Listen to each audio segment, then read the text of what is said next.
Today I want to tackle the great paradox of family from a particular perspective. The great paradox of who has one and who wants one. I spoke with one of my classes last week about the frequency of, actually how infrequently embryos are successfully implanted in humans.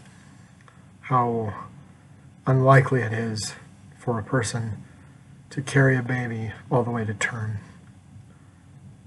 I told them we're going to discuss this because as aspiring medical professionals, you need to know for your own edification just how many times people try to have kids who don't, because the people out there who want them and don't have them think they are alone.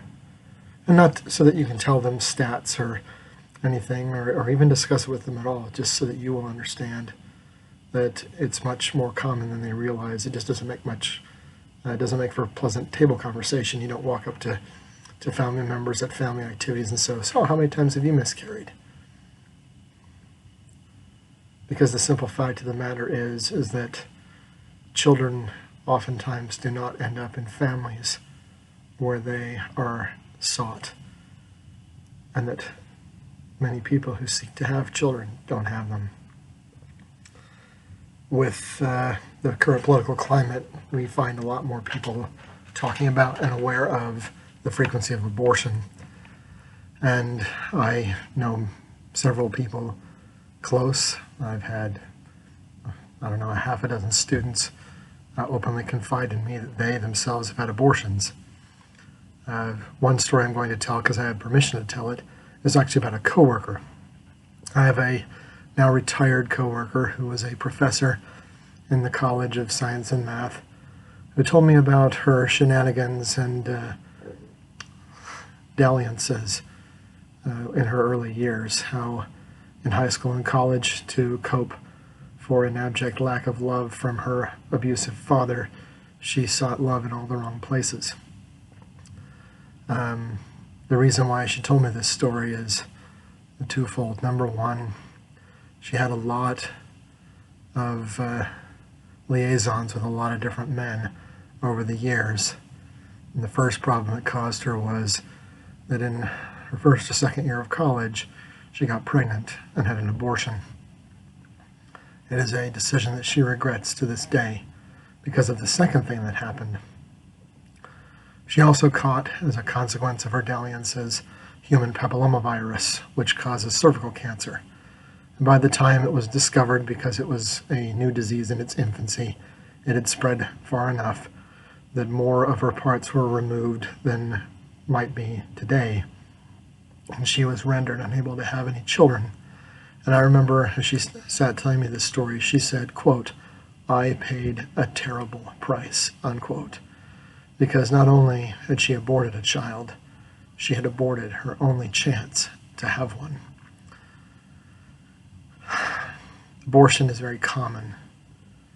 Most abortions are actually spontaneous. It is very unlikely. There's several checkpoints in the gestation process where the womb of a human female will double check to make things are okay before allowing the fetus to grow and develop.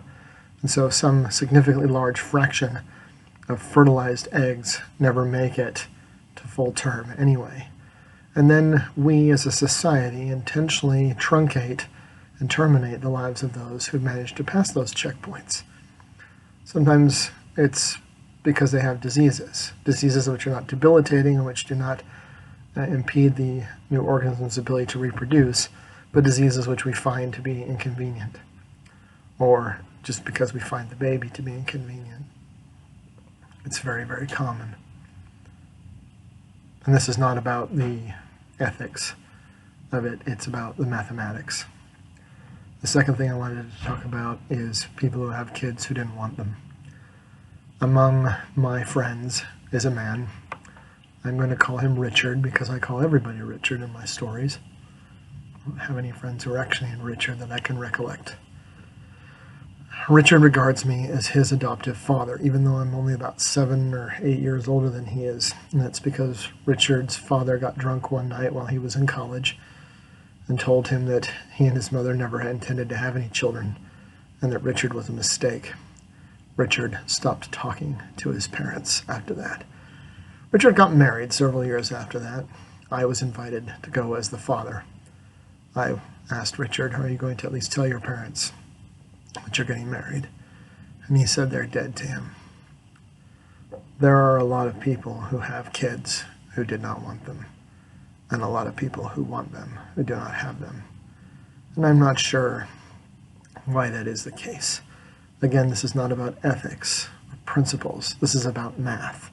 This is about the fact that for some reason, getting to this earth seems to be the most important thing for the universe, that children are born, not so much where. And that the great paradox that so many children end up in homes where they are not wanted and where they are not welcome. And so many homes have parents that would welcome children and who desire them, who do not get them. I have family members who have either been unable to have children for various reasons or who have spent an enormous amount of money for IVF treatments because they were determined to have a family. I applaud and respect their dedication on the one hand. I don't really understand the math or the selection paradigm. Because the simple fact of the matter is, children may look like, the final point, the children may look like us, but they are not like us necessarily. We'll speak to specific details. I'll continue to speak in vagaries. There are families where parents wanted a boy or a girl. There are families where, because they can't have the one they want, they continue to have children until either their spouse says enough is enough, or they finally have that one boy or one girl for which they yearned. So the number of children coming into a family has nothing to do with the number of sheaves they want to have, but with the fact that they wanted a particular sheave. And sometimes people are disappointed with the actual identity of the child they get, because we don't really get to pick that per se. In China for many years, the selection paradigm pressure was so high that Chinese families, in order to have posterity, were specifically geared towards making sure that whatever was possible happened so that they could have sons. With the great paradox now that China doesn't have enough women, and it's one of the only nations on the earth where there are more men than women. What do you do when you have more men than women? You build an army and you invade someone else. Looks like they may do that. That will solve their problem of the disparate proportions, but it will cause other problems for other people. I'm not the son my parents probably wanted. It has nothing to do with them, and it really doesn't have anything to do with me.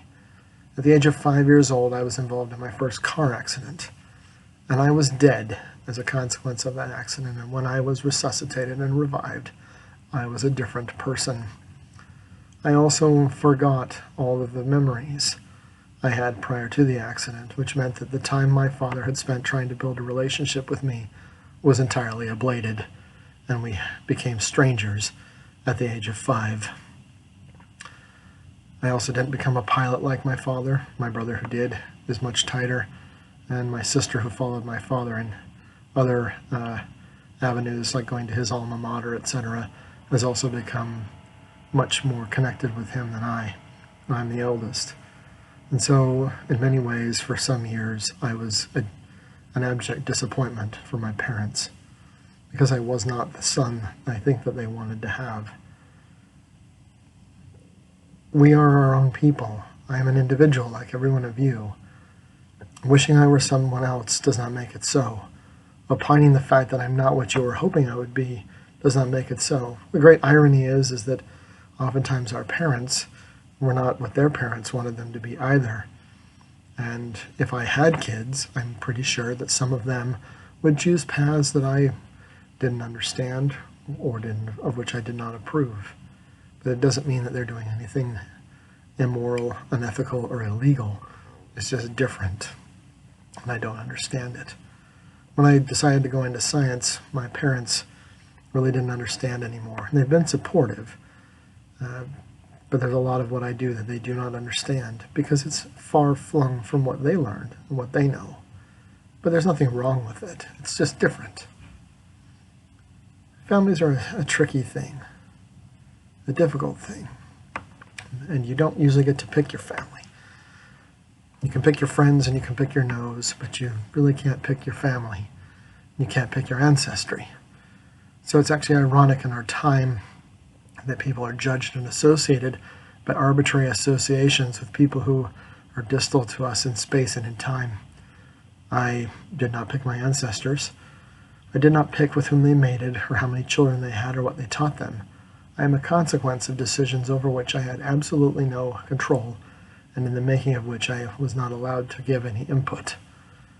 I don't feel bad about what my ancestors have done, and I don't feel bad about the things I have done that are good things, but different from those that might have been expected. I am sad that I do not have a family. I am not sure how good of a father I would make, or husband. I would like to think that I would try, and I think if my behavior towards my beagle is any indication, that I would have made a concerted effort if I had had a family.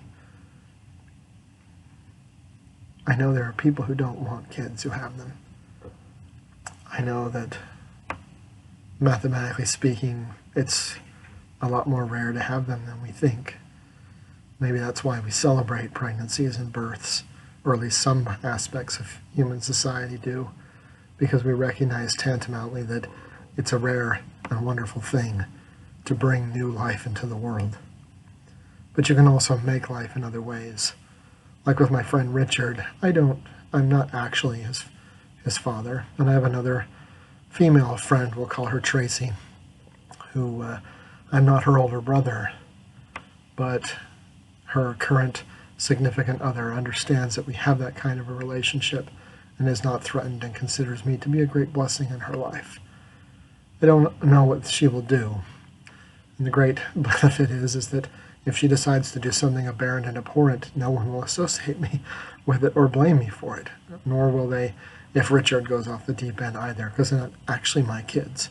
They're not blood relations as far as I know, except for maybe through 6 degrees of separation. But we do influence people, whether we have children or not. I have a former student who, in 2008 or 2009, said, quote, "Whether you have children or not, you need to pass on what you are because the world needs men like you." End quote. Now, whether you're that kind of a person or not, you will pass on some of what you are with the people that you meet, the people that you teach, the people with whom you spend your time. And they will change because they knew you, even if they're not your family. And so you will leave something of yourself behind in the memories they have and in the ways that their lives change because they knew you. Families are tricky things. I have a good one. I was born into a good one. I had a good family of dogs, and maybe one day Providence will allow me a chance at my own. And then I guess I'll have to put my money where my mouth is and prove that I know what I'm talking about. But if you have one, remember that you are lucky and make good use of that good luck to raise up the best kids that you can. We hear politicians and educators and religious leaders talk consistently about how children are our future.